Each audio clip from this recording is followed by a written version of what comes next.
వయసు సుమారు 40 సంవత్సరాలు. కిషంపేట రోడ్ షాద్నగర్ ఏరియాలో ఒక సింగిల్ రూమ్లో ఆమె కొడుకుతో పాటు కిరాయి ఉండడం జరుగుతుంది. అందులో భాగంగా ఈరోజు నైబర్స్ను విచారిస్తే తేలింది ఏంటంటే, నిన్న ఉదయం 9 గంటల సమయంలో ఈ సుగుణ ఆమె కొడుకును 20 రూపాయలు డబ్బులు ఇవ్వాలా తాగడం గురించి అని చెప్పి అడగడం జరిగింది. అడిగితే కొడుకు తల్లిని కొట్టడం జరిగింది. ఆ క్రమంలో కొడితే పక్క వాళ్ళు ఉన్నటువంటి ఆ పక్కనే ఉన్నటువంటి వాళ్ళు వాళ్ళ గొడవను విడిపించి కొడుకును బయటకు పంపించేసినారు. పంపించిన తర్వాత ఈ సుగుణ ఆమె ఆ విట్నెస్ చెప్పిన ప్రకారం ఆ గొడవ అయిన తర్వాత మళ్ళీ వెళ్ళి మందు తాగి మళ్ళీ రిటర్న్ ఇంట్లోకి వచ్చి 1 o'clock ప్రాంతంలో రిటర్న్ వచ్చింది.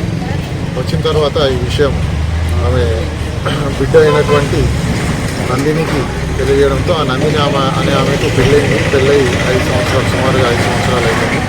ఆమె షాద్నగర్ పట్టణంలో ఉంటుంది. గొడవ అయిందని చెప్పి బిడ్డ వచ్చింది. బిడ్డ వచ్చిన తర్వాత కొడుకును వాళ్ళ తమ్ముడిని పిలిపించి గొడవ ఎందుకు అయింది అనే విచారణ చేయగా వాళ్ళ అక్కకు వాళ్ళ తమ్ముడు ఏం చెప్తాడంటే, డబ్బుల గురించి తాగడం గురించి డబ్బులు అడిగి నన్ను బాగా సతాయిస్తూ ఉంది అనేది చెప్పడంతో పాటు ఇంట్లో ఉన్న బంగారం కూడా కుదువ పెట్టేసి ఆ డబ్బులు కూడా తాగడానికి వాడుతుంది. అదే మనకు తినడానికి ఈ డబ్బులు లేకున్నా తాగడానికి ఎక్కువ ఖర్చు పెడుతుంది అనేది దాంతో గొడవ అయిందని చెప్పడం జరిగింది.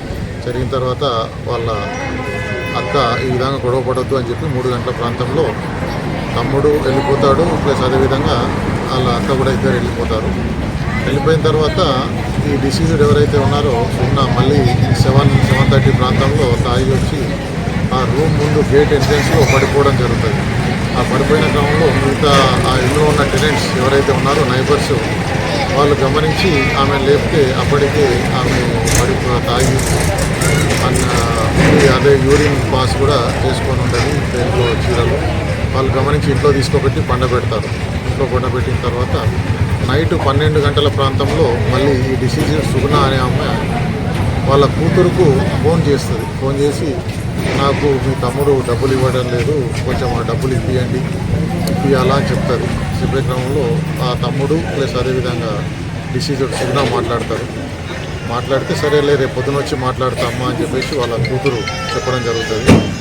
చెప్పిన తర్వాత ఈరోజు మార్నింగ్ పొద్దున 8:30-9 గంటల ప్రాంతంలో కొడుకు తల్లిని లేపే క్రమంలో తల్లి లేవకపోవడంతో పక్క వాళ్ళకి చెప్తాడు, మా అమ్మ లేవడం లేదంటే వాళ్ళు వచ్చి చూసిన తర్వాత చనిపోయిందని గమనిస్తారు.